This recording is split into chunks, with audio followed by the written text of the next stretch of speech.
2월 19일 연중 제6주간 수요일 시작기도 하느님, 이 몸 보호할 반석 되시고 저를 구원할 성차에 되소서.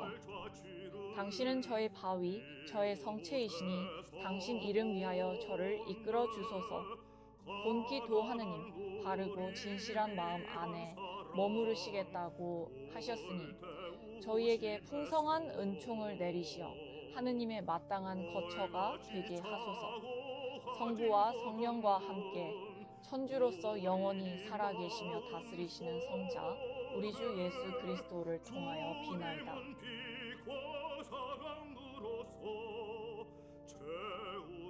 2월 19일 1분간의 매일 묵상 복음은 요한 첫째서간 3장 14절. 우리는 형제들을 사랑하기 때문에 우리가 이미 죽음에서 생명으로 건너갔다는 것을 압니다. 주님의 말씀입니다. 그리스도님 찬미합니다.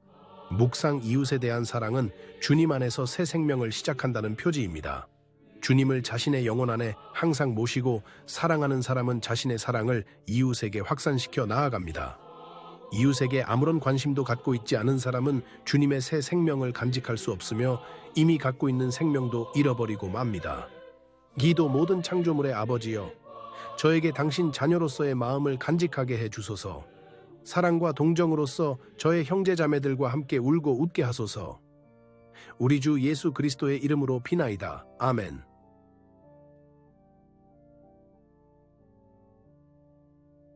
네, 신부님께서 묵주기도에 대해서 설명하실 때 영경기도와 묵상기도가 적절하게 배합된 형태가 묵주기도라고 하는데, 사실 저희가 묵주기도를 바치지만 소리를 내면서만 바치지 사실 묵상은 잘 되지 않는 경우가 많이 있거든요. 그러면 묵상이 제대로 이루어지기 위해서는 어떤 효과적인 방법이 있을지 그 부분에 대해서 좀 설명을 해주셨으면 좋겠습니다.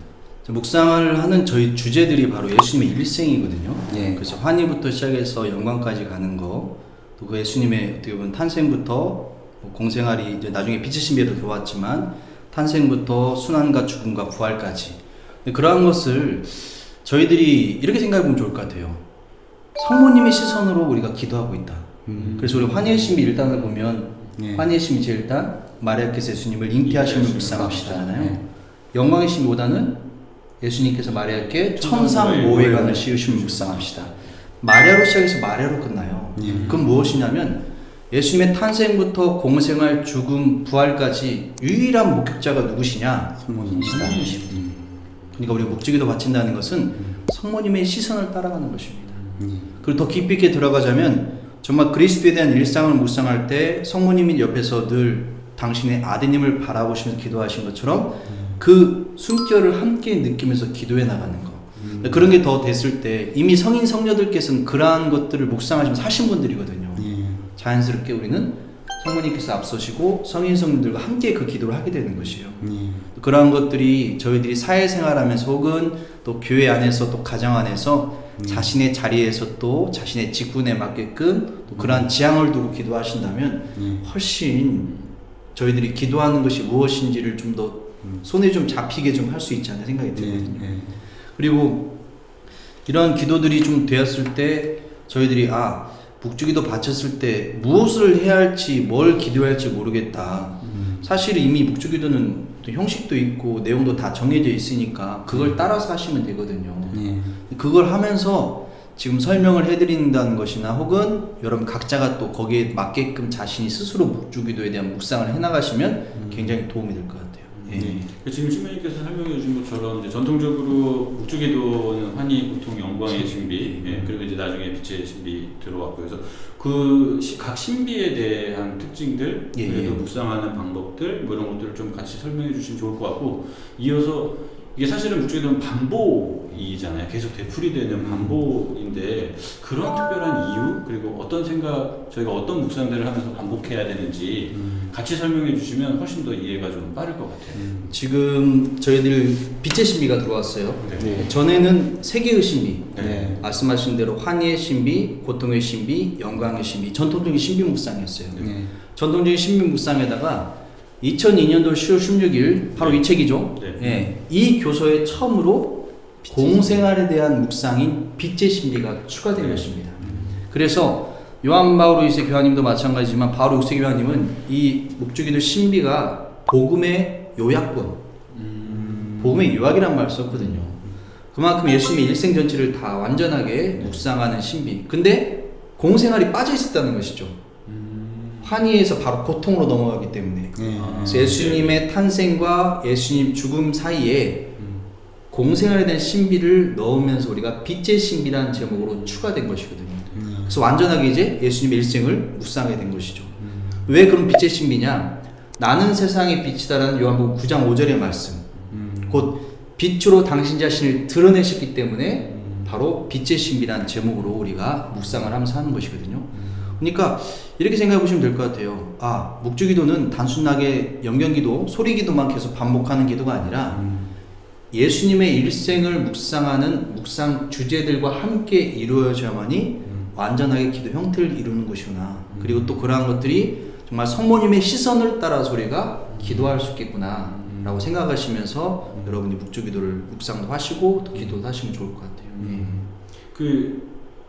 또 한 가지 이제 붙여서 드릴 질문은 많은 분들이 그런 얘기들 하세요. 뭐 예를 들면 고통의 신비는 금요일에만 바쳐야 되고 뭐 이렇게 이제 알고 계시기를 그렇게 알고 계시는 분들이 있는데 이 요일에 어떤 신비를 바쳐야 되는지의 법칙이나 뭐 규칙이 있는 건지 설명해 주시면. 법칙이나 규칙이라고는 이 법으로 정해졌다고 말하긴 그렇지만 이 교세에서는 그 요일을 정해줘요. 요일을 정해준다는 게 무슨 말이냐면 이게 뭐 이거 꼭 이대로 하십시오라고 아니라 권장하는 것이죠. 네. 이렇게 했으면 좋겠다. 그런데 교회가 권장할 정도면 굉장히 우리에게 유익하다. 우리 영성적으로 도움이 많이 된다는 것이에요. 뭐 어떻게 정했느냐?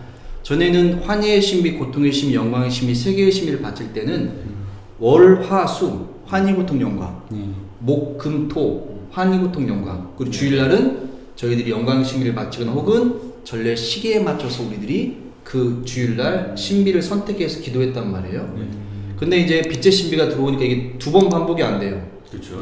세 개의 신비에서 네 개의 신비, 8일을 더 하루를 더 넣을 수도 없고. 그런데 이 새롭게 추가된 것을 일주일의 가장 중앙에 있는 목요일날 빛의 신비를 추가한 것입니다. 그리고 월화수는 원래 하던 대로 목주기도가 빛의 신비가 들어왔다고 해서 전혀 새로운 기도가 아니라 원래 쭉 바치오던 기도가 우리가 계속 이 기도를 전통 안에서 이어서 하고 있습니다. 말해주고 싶어서 환희, 고통, 영광 옛날 하던 대로 월화수는 환희, 고통, 영광이 있잖아요.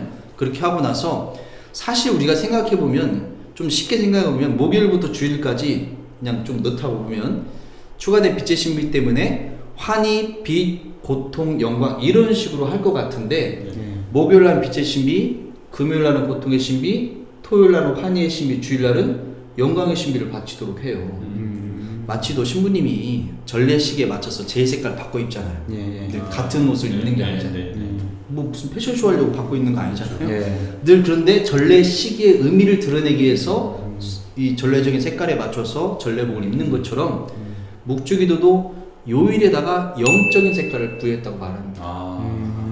영적인 색깔. 영적인 색깔. 그럼 영적인 색깔은 무엇이냐? 목요일날 빛의 신비를 넣은 것은 바로 목요일에 있었던 최후의 만찬이라고 했습니다. 최후의 만찬, 성목요일. 그 최후의 만찬 때 뭐가? 성체성사가 제정됐잖아요. 성체성사와 관련된 신비는 빛의 신비입니다. 공생활 중에 가장 중요한 부분이고 또 빛의 신비 5가지 중에 마지막에 있지만 유일하게 성사라는 이름을 드러낸 것이 바로 성체성사예요. 성체성사. 그래서 성체성사가 있는 바로 제정된 목요일을 생각하면서 우리가 목요일날 빛의 신비를 금요일은 딱 떠올라요. 뭐요? 성금요. 예수님께서 돌아가신. 그래서 고통의 신비죠. 자, 주일날은 무슨 날입니까? 주님께서 부활하신 날이에요. 주님의 날이란 말입니다. 당연히 부활 관련된 영광의 신비죠. 그러면 토요일날 뭐 남았습니까? 그럼 거기 넣으면 돼야 안 돼요? 되겠죠. 이렇게 신부님 대답을 눈치가 좀 빠르셔가지고 제가 이런 역할입니다. 제가 이런 역할이에요. 아니 근데 그렇게 생각하셔도 상관없어요. 왜냐면 토요일날 근데 사실 이 교회가 뭐 남았다고 넣는 것은 없어요, 사실. 그러면 안 되죠. 라고 생각해 보시면 좋을 것 같아요. 번이 떨어지죠. 폼이 안 나요. 남아서 넣으면 안 되죠. 남아서 넣으면 안 돼. 자, 그럼 폼나게. 자, 토요일날 왜 환희의 신비일까? 이게 그냥 정말 다른 의미들을 채우다 보니까 남아서 든 것이 아니라 토요일날 환희의 신비를 넣은 것은 토요일에 주는 영적인 색깔이 바로 성모님과 관련됐기 때문에. 여러분 생각해 보시면 예수님께서 십자가 매달 돌아가신 금요일 그리고 부활하신 주일 비어있는 날이 바로 토요일이었어요. 그러면 주님께서 돌아가신 직전에 뭐라고 말씀하시냐? 이분이 내 어머니시다. 누구에게? 사도 제자 요한에게. 요한. 예. 사도 요한, 제자 요한에게 상징적으로 우리가 보여줬던 것은 바로 교회란 상징. 곧 교회의 어머니로 바로 누구를? 성모님을 모시도록 했거든요. 예수님이 없는 지상의 시간에 성모님께서 우리를 돌봐주시고 지켜주셨다는 것이죠. 그래서 토요일은 바로 성모님의 어떤 영적인 의미 안에서 우리를 돌봐주시는 의미를 생각하기 때문에 여러분 생각해 보시면 첫 번째 토요일 뭐예요? 성모신 아, 그 전통이 생겨나는 것이 토요일이 주는 바로 의미를 우리는 성모님과 함께 토요일 날 하는 오전에 거죠. 아무 미사도 없어서 그냥 하는 줄 알았어요. 그래서 그 첫 토요일 성모신심을 떠올리면서 아 성모님께서 우리를 돌봐주신 의미. 근데 성모님의 돌봄이 가장 잘 드러난 신비가 바로 환희의 한이의 신비입니다. 신비시지. 마리아께서 예수님을, 마리아께서 예수님을. 그래서 환희의 신비를 토요일날 바치는 거예요. 저는 그 토요일이 시간적으로 그게 성모님에 대한 그 시간적인 의미가 있는 줄 몰랐어요, 사실. 그게 어떻게 보면 성모님께서 예수님을 맞아들이고 또 준비하시고 순명하셨잖아요. 네.